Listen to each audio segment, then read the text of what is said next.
gradually into human consciousness. They express as habits, which in turn manifest. Such was the case with the tiger yogi, who was identified with his physical strength, enhanced by yoga techniques of mind power. Its power and the capacity to wrestle and dominate a tiger with his bare hands was the tiger yogi's pride and joy. His attachment to this identity called forth praise from those around him. Praise fed his ego, and pride blossomed into ambition and arrogance.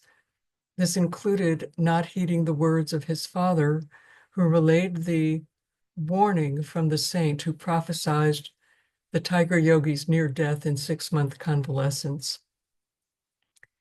Power, whether spiritual or worldly, is fraught with ego tests of false pride, ambition, and arrogance. Ambition and arrogance drew the attention of the ambitious, arrogant prince, who was also powerful and ego-driven. It's an ancient principle, spiritual principle of how like attracts like. We are mirrors for each other.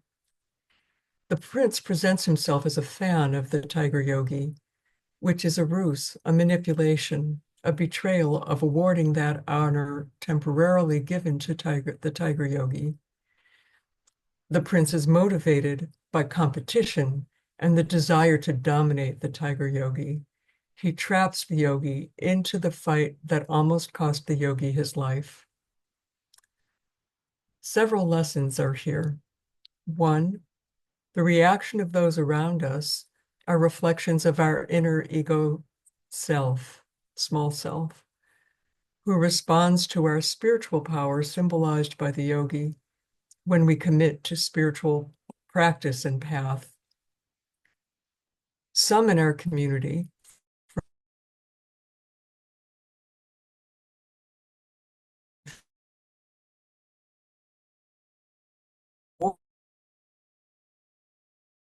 admiration and approval, bringing up ego tests of pride, need for approval, agreement, and need to be special. Some may be threatened by our accomplishments in our life and in the story, represent the archetype of the battle between the ego. The story is a metaphor for the inner battle between the ambitious, arrogant ego that is fed by praise, being liked, special, being special, powerful, etc. As represented by, it also represents over-identification with the ego as it builds power, the power of its attachments.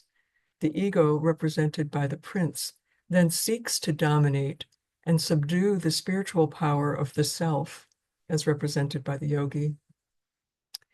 Paradoxically, the prince unwittingly serves the self. In this case, the drama of putting the tiger yogi to the test is part of the karmic bleed-through from previous incarnations. The tiger yogi, who was overly attached to his identity as a tiger wrestler.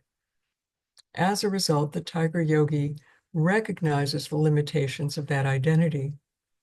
The tiger yogi almost dies.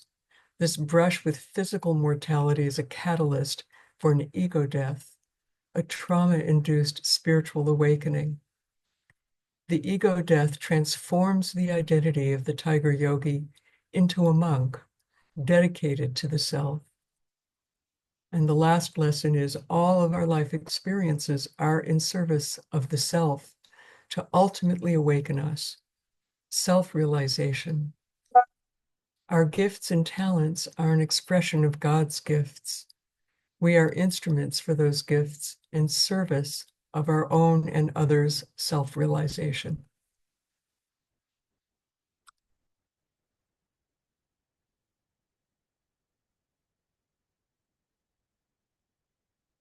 Thank you, Dr. Beth, for reading it out for us. Sunaina or Monica ji, whosoever has a better connection, please go ahead and summarize. I think these 4 lessons or sharings 1, 2, 3, 5, 3, 4 points which are written there beautifully summarize chapter 6 about ego self and spiritual self, which was represented by the prince, the yogi, uh, and how there was a conflict, and there is always a conflict between ये दो चीजों में, हमारे ego में, हमारे self में conflict हमेशा बना रहता है। और वो कैसे चैप्टर 6 में जो प्रिंस था वो एक ईगो सेल्फ रिप्रेजेंट कर रहा था, और जो योगी थे वो सेल्फ जो है पोर्ट्रे कर रहे थे, और कैसे ईगो सेल्फ और उन दोनों में कॉन्फ्लिक्ट रहा, और कैसे वो एक दूसरे का कैसे हमारा जो सेल्फ था उसने ईगो पे कैसे विन किया। फिर इसमें ये भी मेंशन था कि जो टाइगर स्वामी का नियर डेथ एक्सपीरियंस था वो क्या रिप्रेजेंट करता है। जो उनका नियर डेथ एक्सपीरियंस था, it was a death of his ego, क्योंकि उसी के बाद जब उनको इतने रिवॉर्ड्स, अप्रिसिएशन, सब कुछ मिला, उनको किसी चीज ने अपील ही नहीं किया, कोई चीज उनको भाई ही नहीं, पसंद ही नहीं आ रही थी। क्यों? क्योंकि वहां से उनकी ईगो सेल्फ जो है वो मरी, और उनकी जो स्पिरिचुअल सेल्फ थी वो वहां से शुरू या अवेकन हुई थी। So that's how this story was represented. Monica ji, would you like to explain it better and give your insights? Thank you Trisha, आपने बहुत अच्छे से इसको एक्सप्लेन किया है। मेन ये जो सारा बाघ वाला चैप्टर है, इसका क्रक यही निकल कर आ रहा है कि हम अपनी ईगो से डोमिनेट होते हैं। हम लाइफ के बहुत सारे काम ईगो से ही करते हैं, और देखा जाए तो बेसिक के बाद ईगो ही होता है, उसके अलावा और कुछ भी नहीं होता। और ये स्टोरी इन्होंने बाघ वाली दिखाई है, इसमें भी जब बहुत क्लोज से उन्होंने डेथ को फील किया, एक पॉइंट पे तो उन्होंने फील किया, क्योंकि जितने प्रेशर से वो अटैक कर रहा था, अभी मैंने इसको दोबारा पढ़ा क्लास स्टार्ट होने से पहले, जितने पावर से वो अटैक करने के लिए तैयार था, तो कहीं ना कहीं जो कभी नहीं डरते थे उनके मन में भी थोड़ा सा ट्विस्ट आया था उस टाइम, उसकी पावर को देखकर, जो उन्होंने पहले कभी महसूस नहीं किया था। और मौत को इतने करीब से देखकर उनकी जो ईगो थी, उनका जो एक एक था कि मैं ही सब कुछ कर सकता हूँ, वो कहाँ से जनरेट हुआ था? वो लोगों की प्रेज से, लोगों की बार बार अप्रिशिएट करने से, लोगों की क्लैपिंग से, लोगों के ये कहने से, भाई तुम तो वाह, तुम तो बड़े कमाल हो, तुम तो पता नहीं क्या ही कर सकते हो। ये सारी चीजों से वो डेवलप हुआ था। और ऐसा ही हमारी असली जिंदगी में भी होता है। लोग जो होते हैं, एक बच्चा पढ़ रहा है और अपनी कोई भी प्रिपरेशन कर रहा है, अरे तुम्हारे पापा तो डॉक्टर हैं, तुम तो डॉक्टर ही बनोगे। मतलब उनके सिर पे टोकरा रख दिया कि तुम्हारे तो पापा डॉक्टर है, ट्रिपल स्टोरी तुम्हारा मेडिकल ये हॉस्पिटल है, तो तुम तो बेटा डॉक्टर ही बनोगे। 7th 8th से उसके कानों में, उनके पेरेंट्स के कानों में, उनकी फैमिली के दादा दादी के कानों में समाज की आवाजें आनी शुरू होती हैं। वहीं से ईगो डेवलप होनी शुरू हो जाती है। डॉक्टर का बेटा डॉक्टर, डॉक्टर का बेटा डॉक्टर, क्या करेंगे इस मल्टी स्टोरी हॉस्पिटल का, डॉक्टर का बेटा, ये सब ईगो, ईगो के चलते कि मेरा बेटा और कोई छोटी मोटी जॉब करेगा या कोई और जॉब करेगा, अपना प्रोफेशन छोड़ के करेगा। हम सब ईगो के चलते ही डिजाइन हो रहे हैं। जहां ईगो खत्म होती है वहां मैं शुरू होता हूँ। एक्चुअली में वहां मैं शुरू होता हूँ। हमें लगता है कि ईगो से मैं शुरू हो रहा हूँ, ईगो से मैं बन रहा हूँ। हम ईगो से कभी नहीं बनते, हम सेल्फ से बनते हैं। जब हम अपने पास आते हैं और जब हमें इन सब चीजों की कोई फिक्र नहीं होती ना, कि इसको दिखाने के लिए बनना है, इसको इम्प्रूव करने के लिए बनना है, हम सारी दुनिया को प्रूव करते रहते हैं। ये प्रूव करना ही ईगो है। कोई हमसे जालिस करता है, कोई हमें टॉन्ट करता है, कोई हमें चिढ़ाता है या कहता है हाँ तू करेगा, वही ईगो का जन्म हो जाता है। अब तो तेरे को करके दिखाऊंगा। वो ये भूल जाता है कि इसको ये लाइन कहने में कि अब तो तेरे को करके दिखाऊंगा मैं, मुझे मेरा जीवन देना पड़ेगा। ये वन नाइट शो नहीं होगा, वन डे शो भी नहीं होगा, इसमें जीवन देना पड़ेगा। वो एक स्टेटमेंट, अब तो तुम्हें कुछ बन के दिखाऊंगा, वे कब वो 50 55 के हो जाते हैं, सिर्फ उस ईगो को सेटिस्फाई करने के। बहुत बहुत खूबसूरती से इस चैप्टर में ये चीज बताई गई है। जिस चीज को करने में जी लगता है, जिस चीज को करने में मन को अच्छा लगता है, जो चीज करते टाइम आपको पता नहीं चलता कि आप कर रहे हो और वो होती चली जाती है, एक्चुअली में हम उसी चीज के लिए बने होते हैं। तो दैट इज आवर सेल्फ। तभी हम अपने सेल्फ के करीब भी आ पाते हैं।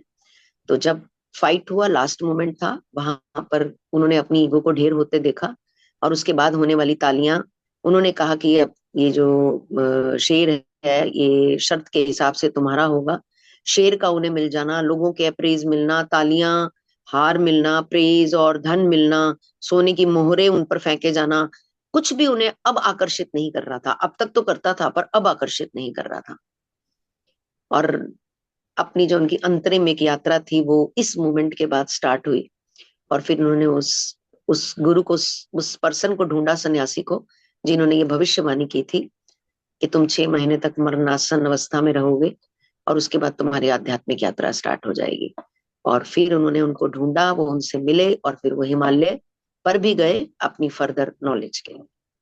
Thank you so much Tushar. Thank you to Monica ji for sharing so beautifully in Hindi and explaining it with your own setup and technique of storytelling. I just love it absolutely. बहुत ही मजेदार रहता है आपका explanation. Love it. We're going to start with chapter 7, that is Levitating Saint. We have 15 minutes and we have done a lot of discussions already. Monica ji, chapter 7 हमने शुरू करना है. You have it with you, right? हाँ जी, हाँ जी, हम कर सकते हैं। Right. Okay, chapter 7, Levitating Saint. I saw a yogi remain in the air several feet above the ground last night at a group meeting. My friend Upendra Mohan Chaudhary spoke impressively. I gave him an enthusiastic smile.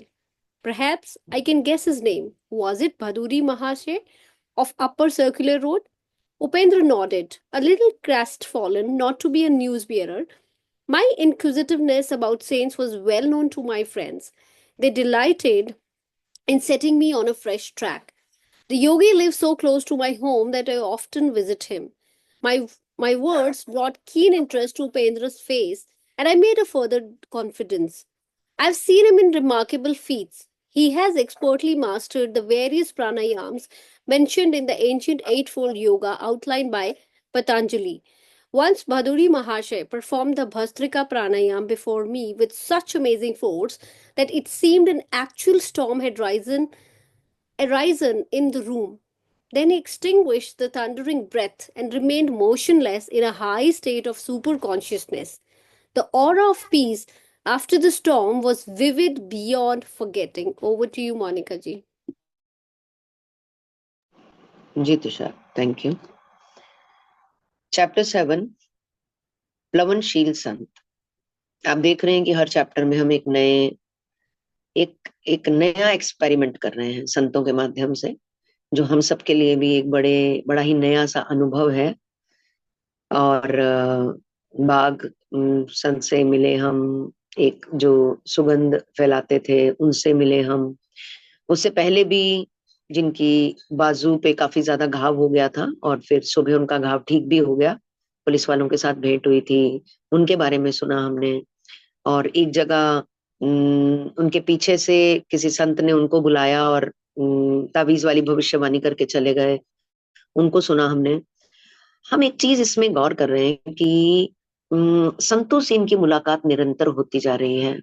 सुनने में तो कहानी सा लग रहा है, story सी लग रही है कि ऐसा होगा क्या सारे संत जो हैं वो इन्हीं की खोज में निकले हुए हैं?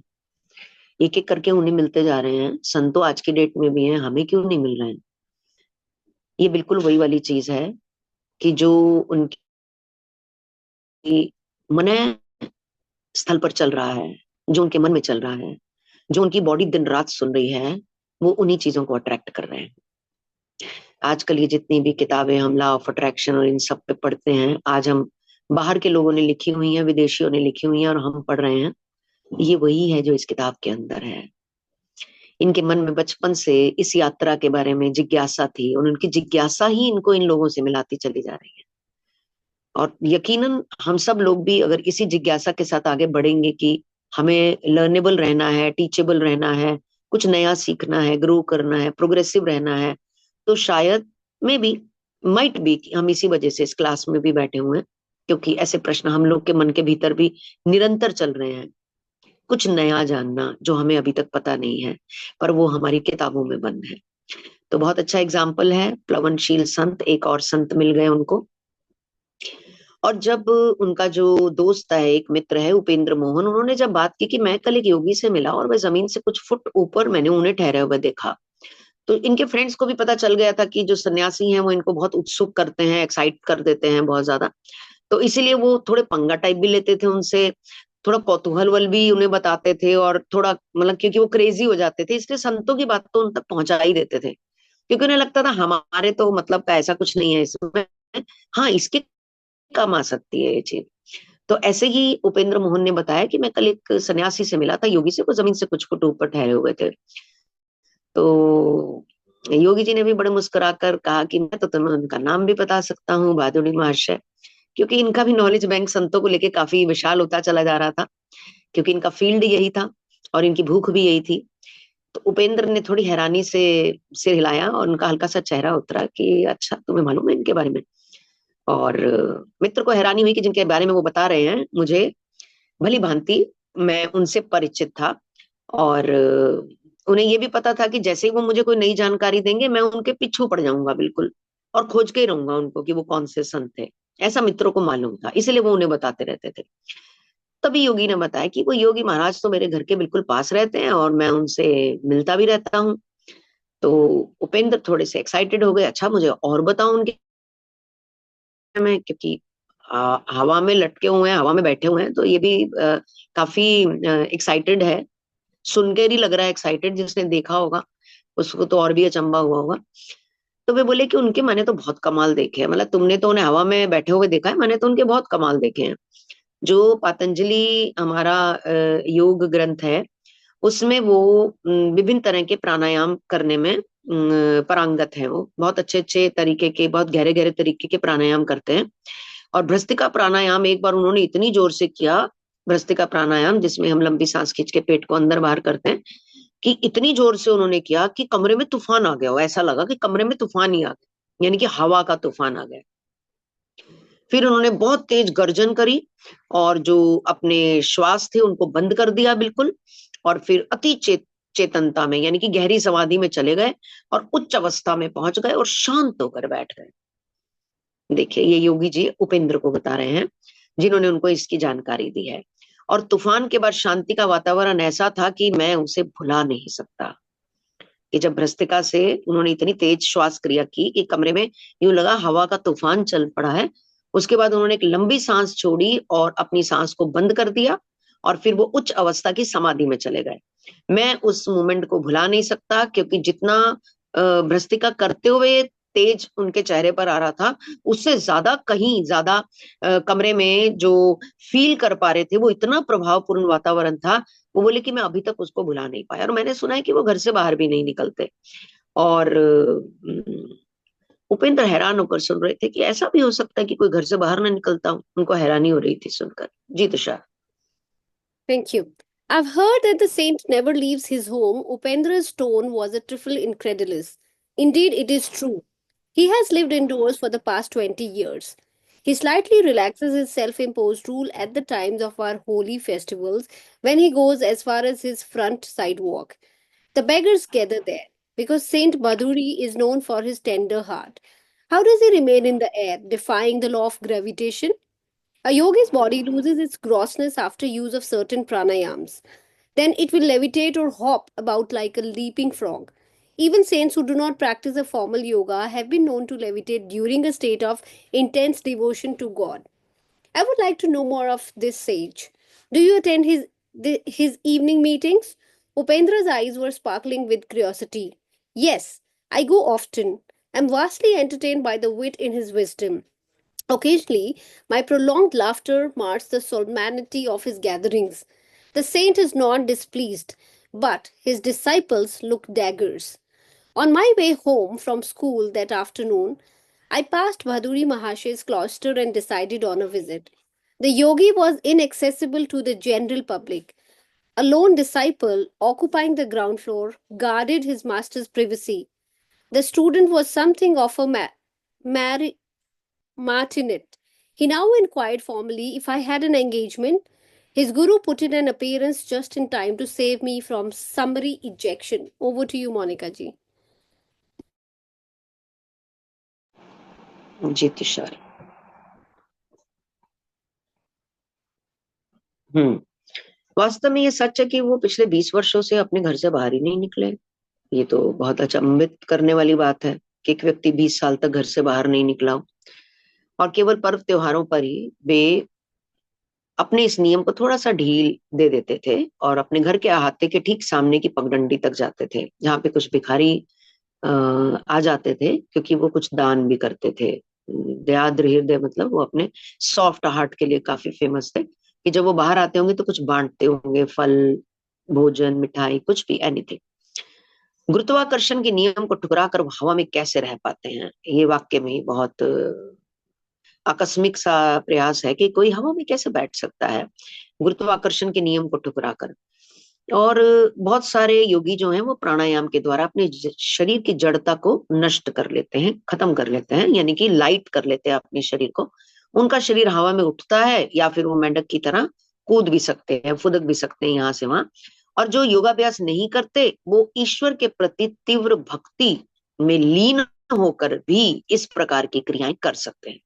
जरूरी नहीं है कि योगाभ्यास से होती हैं, ये प्रभु की भक्ति में लीन होकर भी जब हम शरीर और आत्मा के अंतर को महसूस कर पाते हैं, ये बहुत गहरे लेवल पे जाके होती हैं ये चीजें, कि मैं शरीर नहीं हूं, मैं मन भी नहीं हूं। ये सब प्रयास हम बार बार बार बार बार बार अपने शरीर को बोलते हैं और उस ईश्वर की भक्ति के साथ कनेक्ट हो पाते हैं, उसे मान पाते हैं, उस पर यकीन कर पाते हैं। तो उन्होंने बोला कि ऐसे कुछ भक्त भी इस अवस्था में उठते पाए गए हैं हवा में। तो उनको अब एक्साइटमेंट हो गई उपेंद्र को। उन्होंने बोला मुझे और बताओ भाई, क्या तुम उनकी सायंकालीन सभाओं में जाते हो? He was getting excited about it, कि और बताओ मुझे। उन्होंने बोला हाँ मैं जाता हूँ, वो कई बार वहां थोड़ा मजाक भी करते हैं और मैं कई बार बहुत ऊंचा ठहाका लगा के हंसता हूँ, तो जो सभा है उसकी गंभीरता थोड़ी सी ब्रेक हो जाती है, भंग हो जाती है। तो बहादुरी महाशय तो इसका बुरा नहीं मानते जब मैं जोर से हंसता हूँ, बट हाँ उनके जो शिष्य हैं वो मुझे घूरने लगते हैं कि मैं डिसिप्लिन तोड़ रहा हूँ वहां का। और उस दिन जब वो स्कूल से घर लौट रहे थे, एक दिन की वो बात बताते हैं, तो बहादुरी महाशय के एकांत निवास के पास से वो गुजरे, तो उनका मन किया कि मैं उनसे मिल लेता हूँ, ऐसा उनके मन में इच्छा आई। जब वो अंदर जाने लगे तो उनका एक शिष्य बैठा हुआ था नीचे, जो बड़ा ध्यान रखता था निचली मंजिल पर, यानी कि वो ऊपर की मंजिल पर होते थे। और वो बड़ा ध्यान रखता था कि महर्षि के एकांत में कोई रुकावट नहीं आनी चाहिए। और जैसे ही ये गए तो उन्होंने पूछा क्या आपने अपॉइंटमेंट लिया है? तो इन्होंने अभी ये जवाब देते इतनी देर में वो गुरुदेव वहां आ गए और उन्होंने मुझे अविलंब बहिर्गत किए जाने से, यानी कि लंबे समय तक वेट किए जाने से बचा लिया। जब उन्होंने उनसे सवाल किया कि आपने अपॉइंटमेंट लिया हुआ है, तो गुरुदेव ही वहां पर आ गए और उन्होंने उन्हें लंबे इंतजार से बचा लिया। जी Tushar.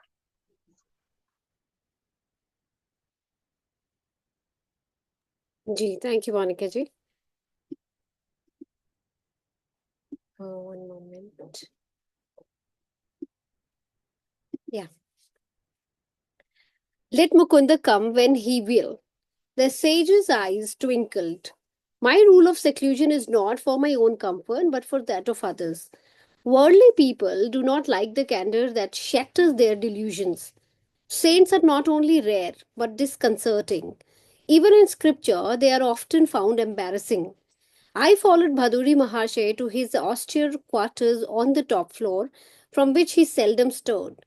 Masters often ignore the panorama of the world's Edo, outer focus still centered in the ages. The contemporaries of a sage are not only those of the narrow present. Maharshi, you are the first yogi I have known who always stays indoors. God plants his saints sometime in unexpected soil, lest we think we may reduce him to a rule. The sage locked his vibrant body in the lotus posture. In his 70s, he displayed no unpleasing signs of age or sedentary life. Stalwart and straight, he was ideal in every respect. His face was that of a rishi, as described in the ancient text.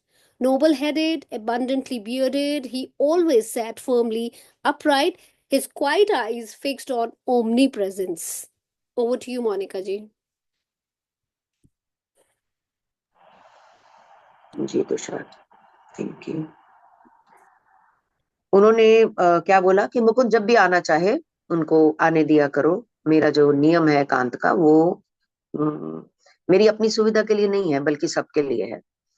और संत जो होते हैं वो दुर्लभ होते हैं, वो लोगों को कई बार व्याकुल कर देते हैं अपनी बातों से, बहुत ज्यादा व्याकुल कर देते हैं। और शास्त्रों में भी ऐसा है कि संतों की वाणी सुनकर लोग अक्सर विहल हो जाते हैं, भावुक हो जाते हैं, कई बार रोने भी लगते हैं, कई बार बेहोश भी हो जाया करते हैं। ऐसा भी हमने देखा है, टीवी में भी देखा है, कई बार मूवीज में भी देखा है कि लोगों के पसीना सा छूटता है और वो गिर जाते हैं। मतलब जब उनको अंदर तक वो जो गुरु प्रेम है वो कहीं ना कहीं उनको मोहता है, तो वो ऐसी अवस्था में भी आते हैं। तो अब वो बहादुरी माशे जी के पीछे पीछे उनके कक्ष में गए, जहां से वो कभी बाहर नहीं निकलते थे। जो संसार की बहुत तेज गति से जो चित्र बदलते हैं संसार के, यानी कि अभी से हम रिलेट करें तो हम जो टेक्निकल प्रोग्रेस और ये सब चीजें बहुत तेजी से देख रहे हैं, संत जन को ये चीजें बहुत ज्यादा प्रभावित नहीं करती। वो युगों युगांतरों से जो सत्य है ना, जो पुराने समय से चले आ रहे हैं, वो उन सत्यों पर बिलीव करते हैं और उन सत्यों को ही मानते हैं। इसीलिए देखा होगा कि संतों के पास तो बहुत सारे लोग जाते हैं, बट संतों के कही हुई बातों को बहुत सारे लोग मान नहीं पाते, क्योंकि वो अपने प्रेजेंट सिनेरियो के साथ इतने ज्यादा जकड़े होते हैं कि उसको छोड़ना उनके लिए इतना आसान नहीं होता। और जो संत जन है वो अपने उसी पुराने सत्य के साथ जुड़े होते हैं। अगर हम इन सत्यों को एक कागज पे लिखना शुरू करें, जो हमारी जनरल स्टेटमेंट्स हैं, जो हमारे वैल्यू सिस्टम्स हैं, तो वो आज भी वही मिलेंगे, 100 साल पहले भी वही मिले। पराई स्त्री को बुरी नजर से मत देखो, हमेशा सच बोलो, सुबह जल्दी उठो, सात्विक भोजन करो, मीठा बोलो। अभी जो मैंने 5 बातें बोली, इसमें से कितनी मान रहे हैं लोग? अभी तो हमने 5 ही बोली। सात्विक भोजन नहीं कर रहे, पराई स्त्री को कैसी नजर से देख रहे हैं सबको पता है, जो भी चलन चल रहा है। मीठी वाणी, ईगो इतनी ज्यादा आ गई है, कोई आंख के इशारे से भी उचका के देख ले तो आप बोलते देख कैसे रहा है, देख कैसे रहा है।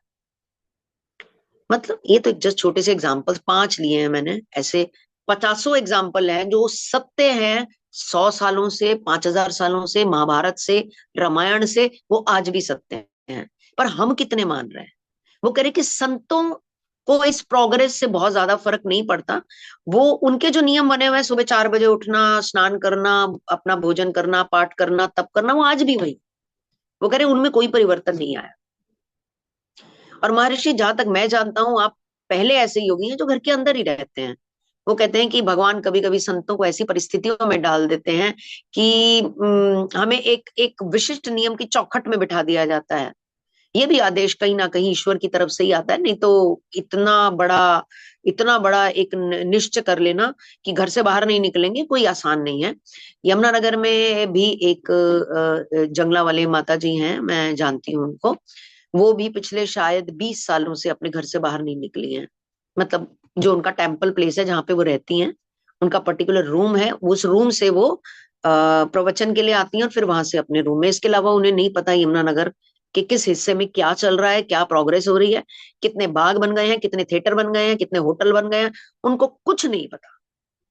सिर्फ अपने उस एक पर्टिकुलर छोटे से, शायद 6x6, 8x8 का उनका कमरा है, जिसमें वो निद्रावस्था में जाती हैं, उससे उस जगह हॉल में जहां पे लोग कीर्तन के लिए इकट्ठे होते हैं। आज भी हैं ऐसे लोग, ऐसा नहीं है कि नहीं है, आज भी हैं। पर हमारी दृष्टि में हम उन तक कितने पहुंच पाते हैं, ये एक बहुत बड़ा सवाल है। हम उन तक तभी पहुंच पाते हैं जब हमारे अंदर कुछ रिफ्लेक्शंस ऐसे नजर आते हैं, नहीं तो ईश्वर हमें कभी इजाजत नहीं देता ऐसे लोगों से मिलने की। आगे आपने पढ़ लिया तो शायद। जी, 1 पैराग्राफ। जी। आरोग्य और शक्ति से भरा हुआ, ओत प्रोत मतलब सना हुआ, भरा हुआ, लिपटा हुआ, उन्होंने अपना शरीर पद्मासन में स्थिर कर दिया। हाँ, पद्मासन में भी नहीं बैठ सकते हम, मालूम, मैं नहीं बैठ सकती हूँ, मुझे काफी तकलीफ होती है पद्मासन में बैठने में। कुछ समय पहले हम बैठ जाते थे, अब नहीं बैठा जाता। वो पद्मासन में बैठते हैं योगी, क्योंकि उन्होंने अपने शरीर पे विजय पा ली होती है। और अगर आप चौकड़ी मारकर जमीन पर बैठते हैं और बिना किसी सहारे के आप चौकड़ी से खड़े हो जाते हैं, तो योगी कहते हैं कि आप एक स्वस्थ शरीर के मालिक हैं। कितने लोग खड़े हो पाते हैं बिना कोई सहारा लिए, अपने लेग्स फोल्ड करके नीचे बैठते हैं और ऐसे ही खड़े हो जाते हैं बिना किसी सहारा। तो ये एक सूचक है कि हमारा शरीर स्वस्थ है। तो ऐसी बहुत सारी क्रियाएं योगी करते रहते हैं, जांचने के लिए कि हम स्वास्थ्य के कौन से स्तर पर चल रहे हैं। और उनकी आयु 70 और 80 वर्ष थी, परंतु जो आयु थी, उनके लक्षण उनके शरीर में नजर नहीं आ रहे थे। शरीर एकदम सुगठित, सीधा, आदर्श स्वरूप था। और उनका मुखमंडल जो था वो पुराणों में वर्णित ऋषियों के जैसा दमक रहा था। उनकी आंखें जो थी, उनकी भरपूर दाढ़ी, भव्य मस्तक, शांत आंखें, ईश्वर की सर्वव्यापकता को पर स्थिर थी, यानी कि ईश्वर पर स्थिर थी। और वे हमेशा दृढ़ता के साथ सीधे बैठते थे। ये उनके स्वरूप का वर्णन किया है उन्होंने। बहुत सुंदर वर्णन उन्होंने किया है उनके लक्षणों का। उनका मुखमंडल पुराणों में वर्णित ऋषियों जैसा था, भव्य मस्तक था, शांत आंखें थी, जो सदैव ईश्वर के सर्व रूप पर जड़ित थी, यानी कि उसके अलावा इधर उधर कहीं नहीं जाती थी। शरीर सुगठित एवं सीधा था, और वे दृढ़ता के साथ और पूरे कॉन्फिडेंस के साथ सीधे बैठते थे। बहुत शानदार, बहुत सुंदर जी Tushar, thank you. Thank you so much, Monica ji, for explaining it so well in Hindi. मतलब कुछ और समझने की जरूरत रहती नहीं जब आप एक्सप्लेन कर देते हो। Thank you so much.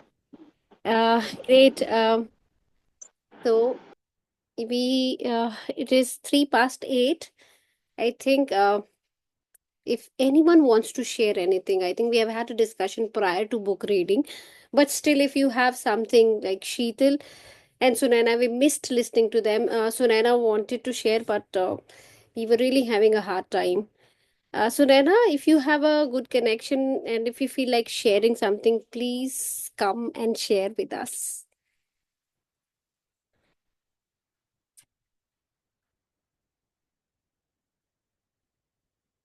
Are you